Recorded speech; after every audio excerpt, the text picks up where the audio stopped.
Welcome to Chris Parkin Shooting Sports. I'm going to do a very different kind of video on this rifle, because you'll probably seen I've done the full review on this. It's a CZ457, it's the stainless synthetic camo, and it's a really nice rifle, and I think it's very representative of kind of regular rifle people are going to aspire to for hunting, shooting, 2.2 rimfire. And what I want to do is experiment with it, because these days everybody knows that 50 meters you can shoot pretty well, but people want to shoot longer distances, they want to shoot steel targets, and they want to know how easy it is to do. Now, if you go through my channel, and I'll put some links to this, I've done a video pushing quite an old CZ452 with a regular 3 to 9x40 scope on it, out to 300 meters. And I did it, but I won't say it wasn't complicated, and I won't say it's not difficult, because you're doing a lot of counting clicks and remembering where things were, and you know the lesser scopes don't adjust quite as fluidly and as repetitively. So you learn something and then you got to kind of relearn it, and it doesn't always work the same every time. So that was a kind of a one-off thing just to see how far I can shoot that. Conversely to that, I've done the CZ457 LRP, which I actually own, and I've shot that out well beyond 300 meters on multiple occasions, and I've done full reviews on that video probably about 3 years ago now. I'll put the link to that as well.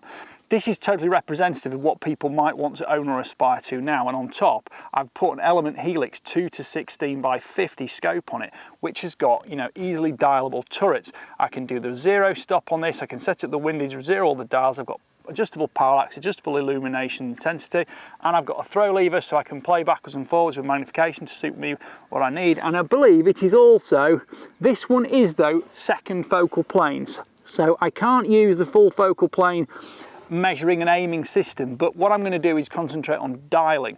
Now, the first thing I'm going to do is zero this rifle at 50 meters as exactly as I can, and I'm not going to use a rangefinder, I'm not going to use any kind of chronograph, because I want it to be as simple as possible for the equipment you may own. Now, okay, we can all Google Earth measurements, you might have got a measuring tape, measure out 50 meters, because that's your critical starting point. So what I want to do is take just some regular match ammunition and get it zeroed as accurately as possible. Now, I go through a lot of ammunition. I'm trying to pick at something I've got a regular amount of, and I won't run out of, because once I start developing data, I would rather not change ammunition, because of course I kind of lose where I am. Now, the primary zero won't move that far, but you'd be amazed by how much a bit of a velocity difference or a ballistic coefficient difference will make when you are pushing the distances. So I'll load this up now, put 5 rounds in it, and I'm just going to check zero on this rifle, because as I said, I did the full review on it and I haven't, you know, remembered what it was. I'm going to do that now. Couple of things we'll say. I've not got a chronograph, well, I'm not going to use a chronograph, I have about 5 of them, and I'm not going to mess about with ballistic coefficients, because what I want to do is I want to do this all with DOPE, which is data on previous engagement. And the thing is, it's all very well learning on the internet and learning with all these digital calculators and ballistic computers and things like that, but do you actually learn much about shooting? Do you actually trial and error, which is, you know, a huge amount of the enjoyment of it? And of course the great fun with 2.2 rimfire is it's not too expensive. Like an air rifle, if you learn with these, those are all transferable skills to larger calibers and chamberings. So let's go for it. And I'm going to say, I've measured out 50 meters. I'm on my usual short test range for air rifles and rimfires, and I'm going to precisely zero this rifle now.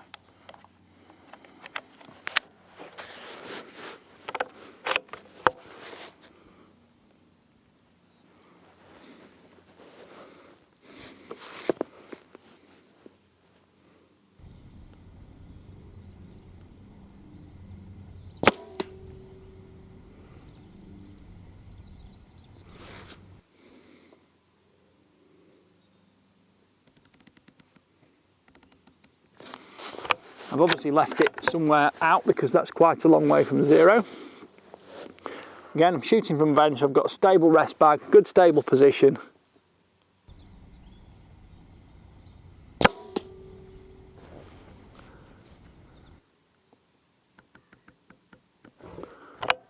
And with the rifle held stationary, I can watch the reticle moving. So if I, point the reticle at my aim point and then hold the rifle steady and then move the reticle to where the bullets hit, I've then got, basically my adjustment, and it's simple.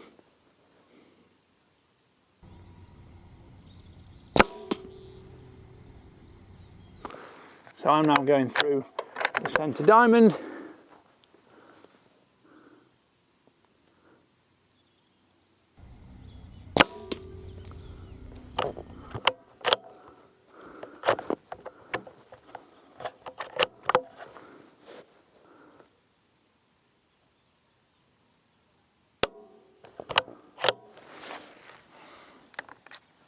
That last one didn't feed for some reason.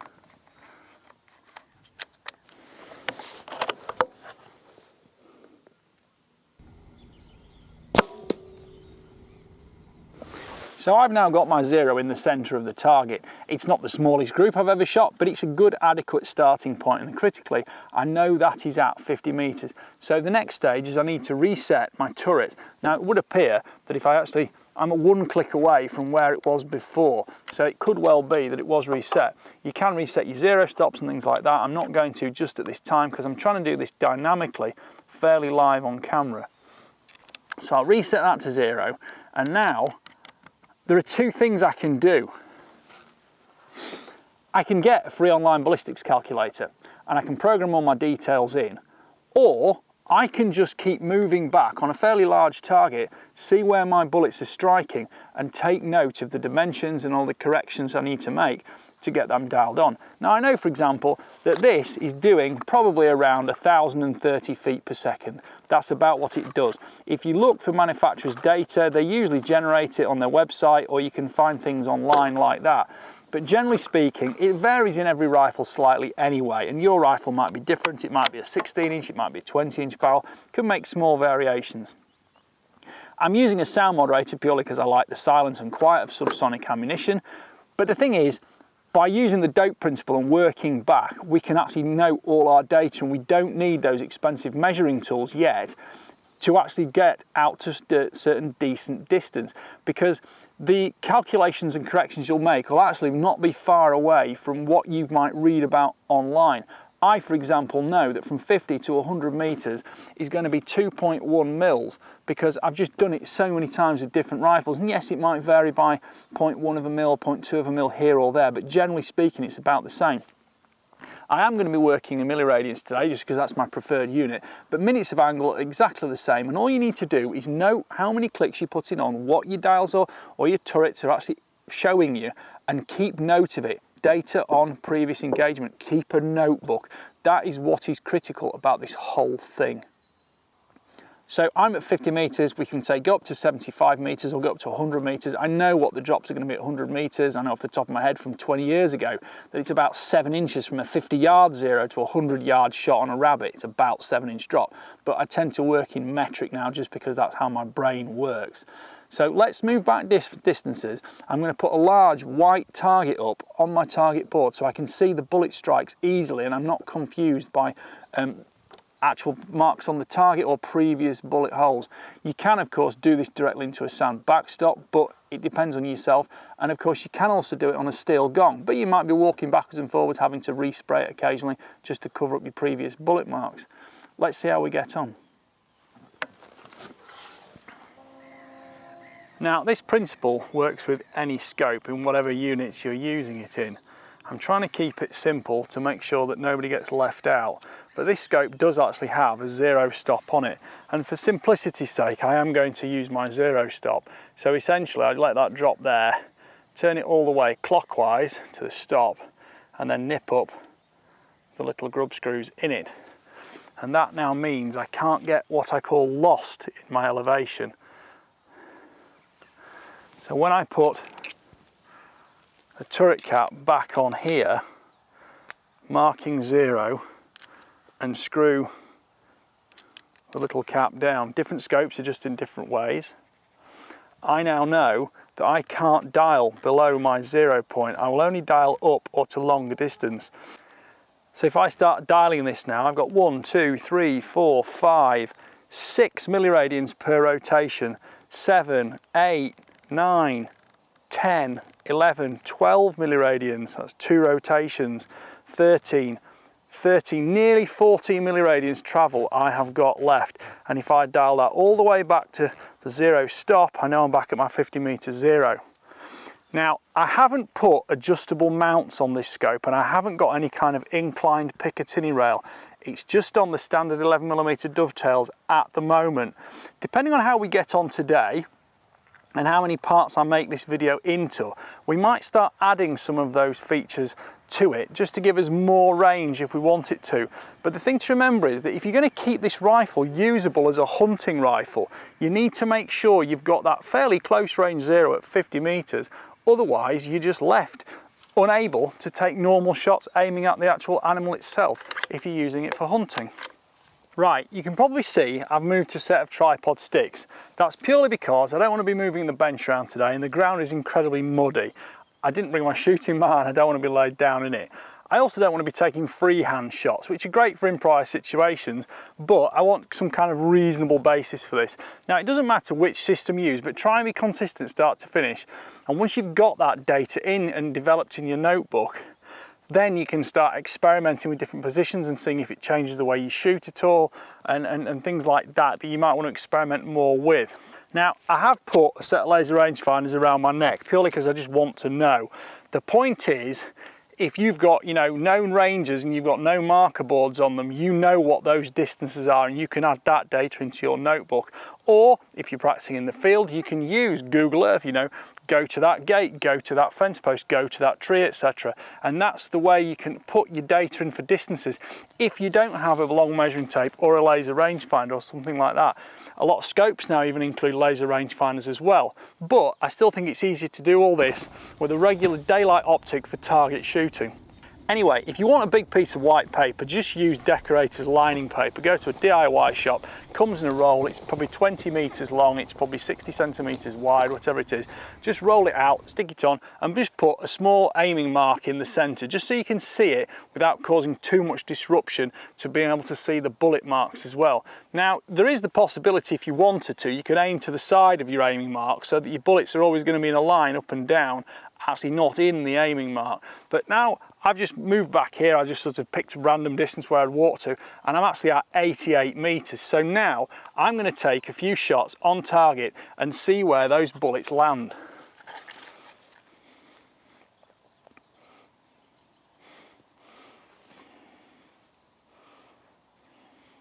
They don't need to be the best shots in the world, but be aware that you're going to have to average out all this data. And if you are shooting from a bench in zero wind conditions or laid prone in zero wind conditions, yes, that's going to give you more accurate data. But for the sake of today, we're not going in the mud.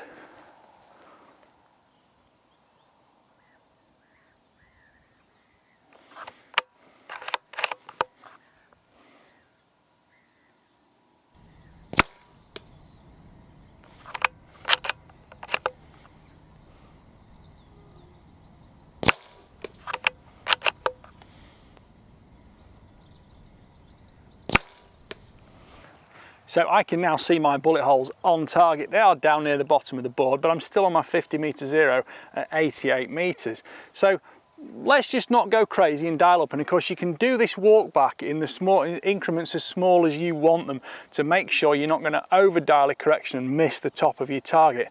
I, for example, know that 2.1 mils or 21 clicks will put me on at 100 meters. So I'm just going to arbitrarily guess about 1.5 mils and take a couple more shots and see where that puts me.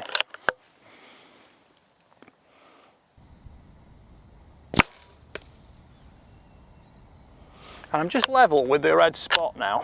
Wasn't the best shot, I was wobbling a little bit.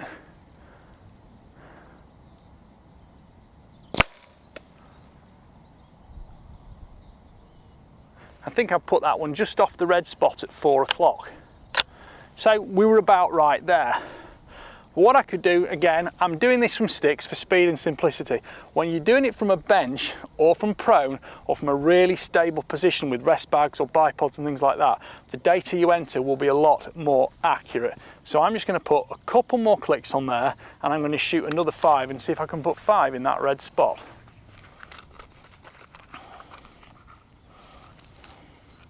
And when I get to the end of the day, of course that data book should be full of data, and it's all data on a previous engagement.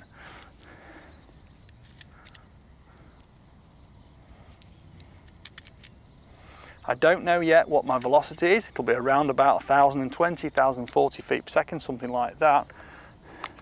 And I haven't even measured things like bore height, which I'll do in the workshop afterwards. It'll be somewhere 50 to 60 millimeters. And the simplest way to do it is imagine that your stock is usually level with the center of the bore, and the gap between your scope ring top and bottom is also usually the center of your tube. So if you put that in as a starting dimension, all those things can be refined. And if you do use a ballistic computer or a ballistic app on your phone or something like that, you can start to play with all these figures. But don't get too far awash with all the data until you really understand what each variable changes.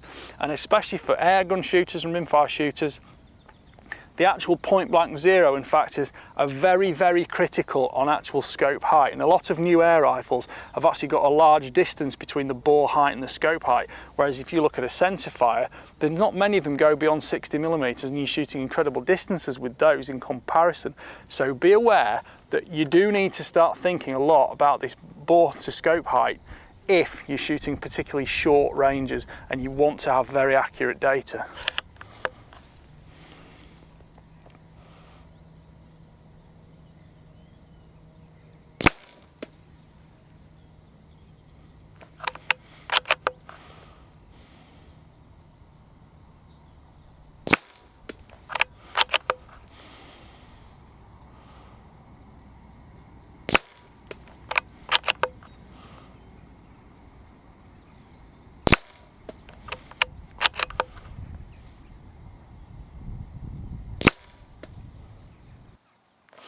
Again, this isn't going to be the smallest group in the world because I'm not super stable, but I'm getting an idea now where my mean point of impact is with that data corrections I put in.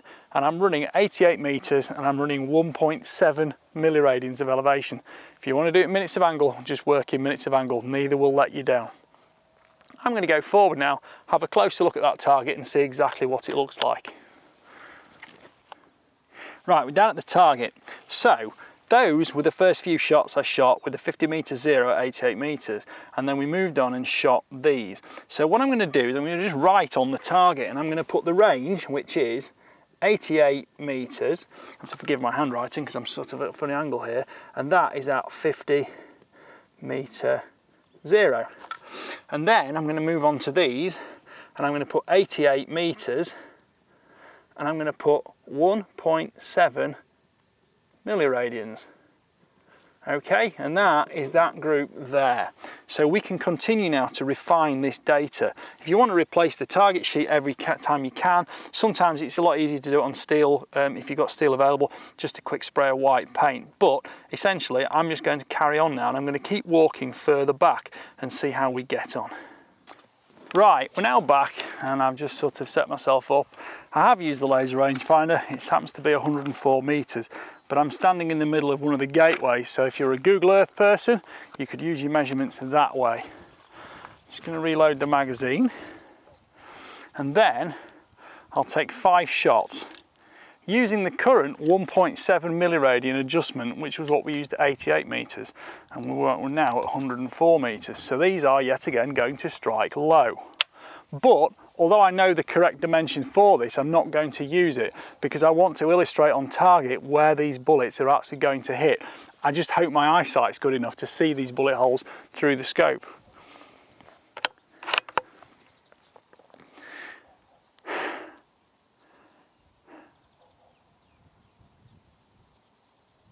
Now I'm actually going to hold a mil left on this because I want to drop the bullets into clean space, just for visual impact. There is also a reasonable amount of breeze I'm noticing here, which is also going to blow them to the left because I can feel it directly in my face on the angle I'm looking at the camera.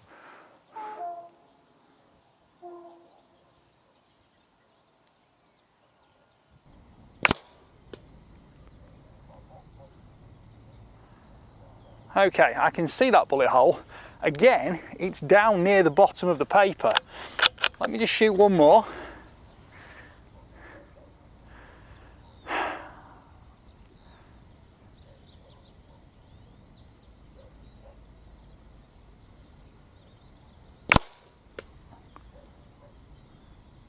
That's actually landed quite a long way from it. This illustrates the fact my stable position is not that stable. It's all right for hunting and for shooting in the field, but it's not the kind of position you want to base all your data on.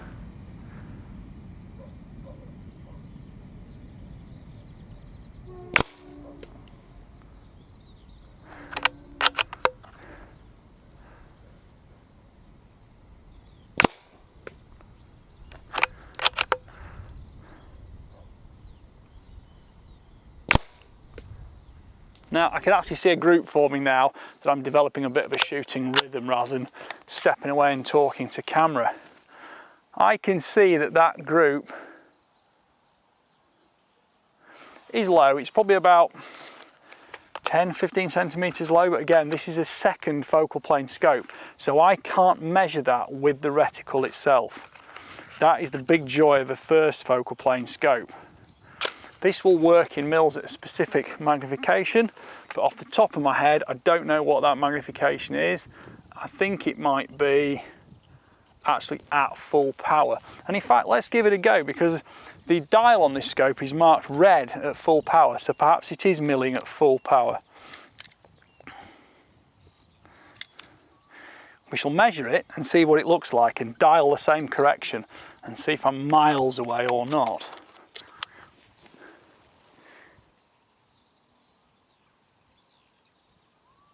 Right, I would estimate it's about a mil low. So we're on 1.7, let's go to 2.7.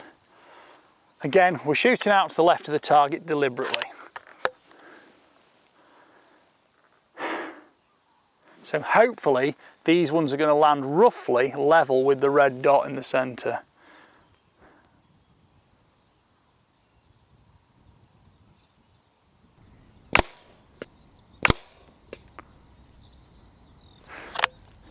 Again, I'm standing up and down, I'm braking position. It's not ideal, but I'm having fun.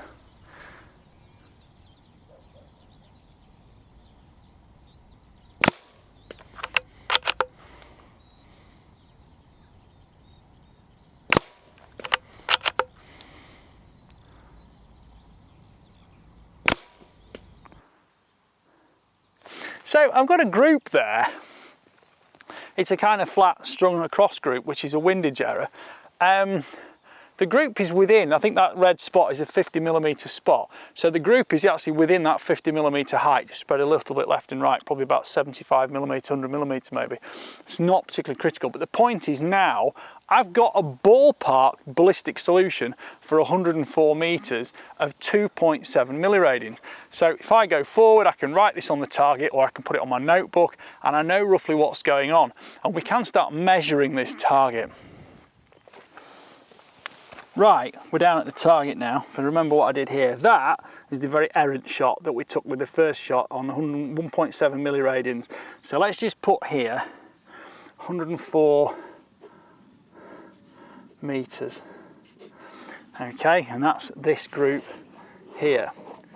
So that we're going to cross out. This one we're going to put in at 1.7 mils. And then this one we're going to put in at 2.7 mils. And we can take this away and we can measure all these dimensions here. And these will give us, you know, accurate dimensions, and we can actually work out what adjustments we would have needed to make exactly in mils. Because of course, a mil at 100 meters is 10 centimeters. At 1,000 meters, it's a whole meter.